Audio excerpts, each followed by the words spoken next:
पाकिस्तान का कल्चर पाकिस्तान के नौजवानों को सबसे ज्यादा डैमेज करता है, क्योंकि पाकिस्तान का कल्चर पाकिस्तानी नौजवानों को एक सिंपल सा टेम्पलेट दे देता है और कहता है कि जी पहले आपने पढ़ाई करनी है, उसके बाद आपने डिग्री लेनी है, उसके बाद आपने जॉब लेनी है।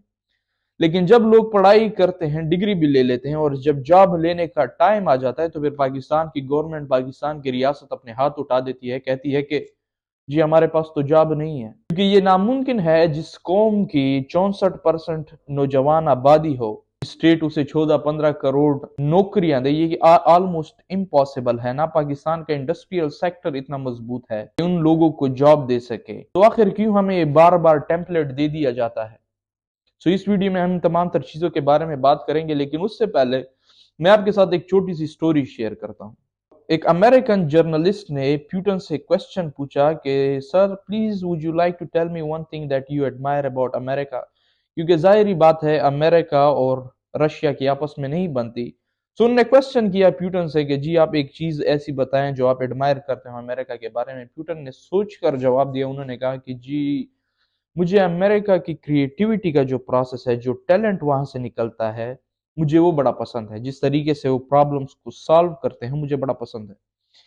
और ये जवाब था कि मेरे जहन में ये बात आ गई कि क्रिएटिविटी अल्टीमेटली कोरिलेटेड है कल्चर के साथ। और जितना मजबूत, जितना वाइब्रेंट, जितना डेंस आपका कल्चर होगा, क्रिएटिविटी वहां से ही उभर कर आएगी। हाँ जाहिर बात है एक दो ऐसे लोग हो सकते हैं जो कि पैदाइशी तौर पर क्रिएटिव हो, लेकिन अगर उनको प्रॉपर कल्चर मुहैया ना किया जाए तो उनकी क्रिएटिविटी भी मर जाती है। मैं इसकी एग्जांपल इस तरीके से देता हूं कि जब आप बियोलॉजी में माइक्रोब्स को स्टडी करते हैं एक ब्रॉथ के अंदर, तो जहां पर वो माइक्रोब्स ग्रोथ करते हैं उसे हम बेसिकली कल्चर कहते हैं। और जहां पर माइक्रोब्स ग्रो ना कर पाए उसे हम कहते हैं कि जी ये कल्चर जो है वो बड़ा टॉक्सिक है। सिमिलरली अगर क्रिएटिविटी को आपने ग्रो करवाना है तो एक पॉजिटिव कल्चर में ग्रो करवाना पड़ेगा, ना कि एक टॉक्सिक कल्चर में। अगर कल्चर को आपने बेसिकली समझना है तो culture is the collective programming of the minds. Culture आपके इन्फ्लुएंस करता है आपके बिहेवियर को, आपकी थिंकिंग को। ये बेसिकली कल्चर है। कल्चर आपको बताता है कि सही क्या है, गलत क्या है। कल्चर आपको एक इन्वायरमेंट प्रोवाइड करता है जहां पर एक किस्म की जमीन आपको प्रोवाइड करता है जहां पर अपना बीज आप बो सकते हो, अपने क्रिएटिविटी का बीज आप बो सकते हो।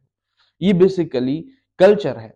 लेकिन as far as I am concerned in present time, मुझे लगता है कि जी पाकिस्तान का कल्चर इंतहाई टॉक्सिक है। ना उसमें कोई वाइब्रेंसी है और ना उसमें कोई डेंसिटी है।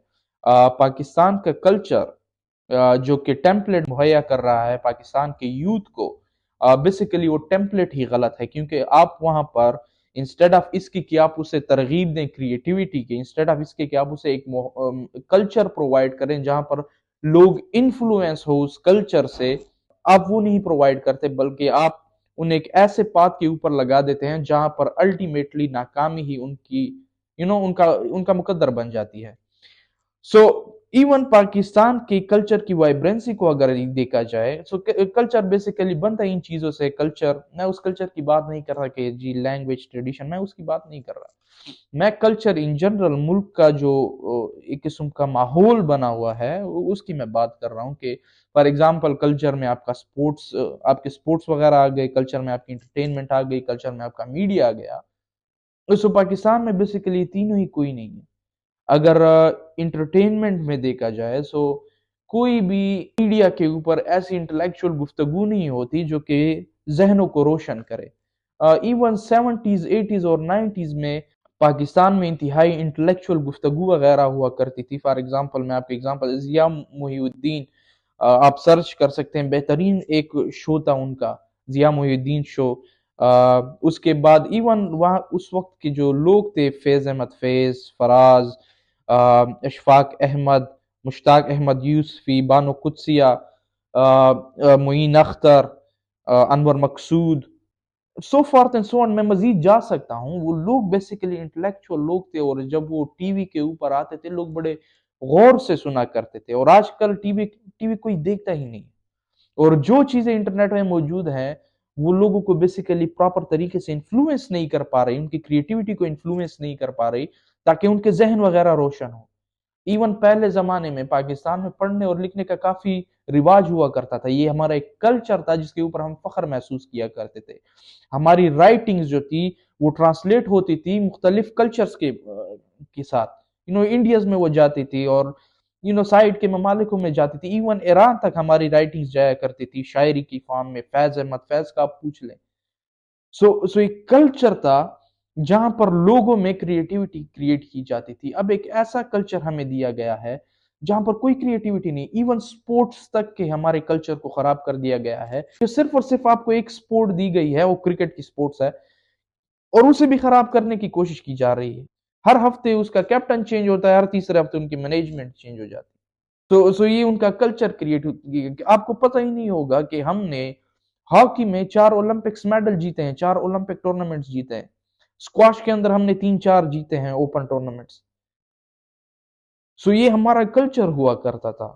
اور بہت سارے سپورٹس تھے، باکسنگ، کوئی ایسا کوئی سپورٹ ہی نہیں ہے جسے دیکھ کر کوئی یوتھ میں ایک قسم کا سپارک کریٹ ہو. ایک بڑی خوبصورت کوٹیشن مجھے یاد پڑتی ہے خلیل جبران کی. انہوں نے کہا کہ for life which is full of darkness saved when there are urges, all the urges are blind saved when there is knowledge, all the knowledge is in vain saved when there is work, and all the work is empty saved when there is love, and when you do things with love you bind yourself to others and to the God. So اس بات کو سمجھنے کی کوشش کریں، creativity اس وقت نکلے گی جب آپ کے اندر ایک ارج ہوگی. ارج بھی تو لانی پڑتی ہے نا، جب آپ کی ارد گرد کوئی ہیروز وغیرہ نہ ہوں، جب آپ کی ارد گرد کوئی ایسے لوگ نہ ہوں جن کو دیکھ کر آپ انسپائر ہوں، موٹیویٹ ہوں. سو وہاں سے ارجز آتی ہیں. اور ایک مرتبہ جب ارج آ جائے تو ظاہری بات ہے ارجز جو ہوتی ہیں وہ اندھی ہوتی ہے، خواہشات اندھی ہوتی ہے.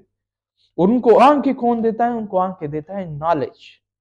اور اس نالج کا کوئی فائدہ نہیں ہے جس نالج کو آپ یوز نہ کریں، جس کے اوپر آپ کام نہ کریں. اور اس کام کا بھی کوئی فائدہ نہیں ہے جس میں محبت نہ ملی ہو.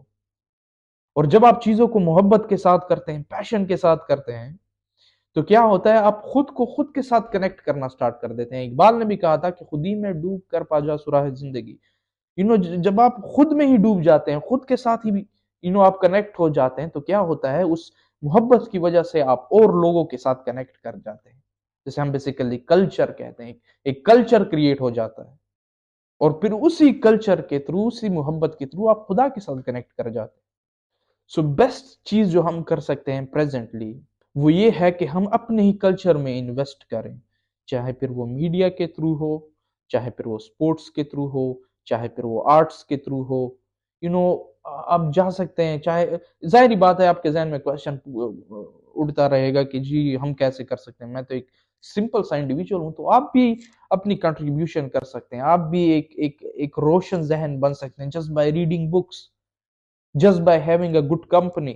اپنے اندر کی جو کریٹیوٹی ہے اس کو نہ مرنے دینا، آپ کے دل کے اندر جو ارجز ہیں اسے نہ مرنے دینا، اسے ایک تکمیل تک پہنچانا. آپ جن لوگوں سے انسپائر ہوتے ہیں ان کے فٹ سٹیپس پہ چلنے کی کوشش کرنا.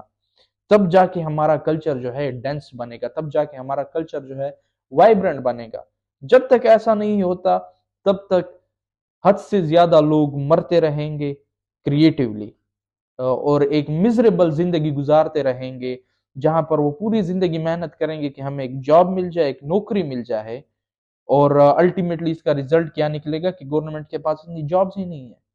تو پھر آپ کی ایک چھوٹی سی آپ کی محنت جو آپ نے سالوں بھر کی، اس کا ایک چھوٹا سا انعام آپ کو ملے گا، اور اس کے اوپر آپ بڑی مشکل سے اپنی زندگی گزر بسر کر سکیں گے.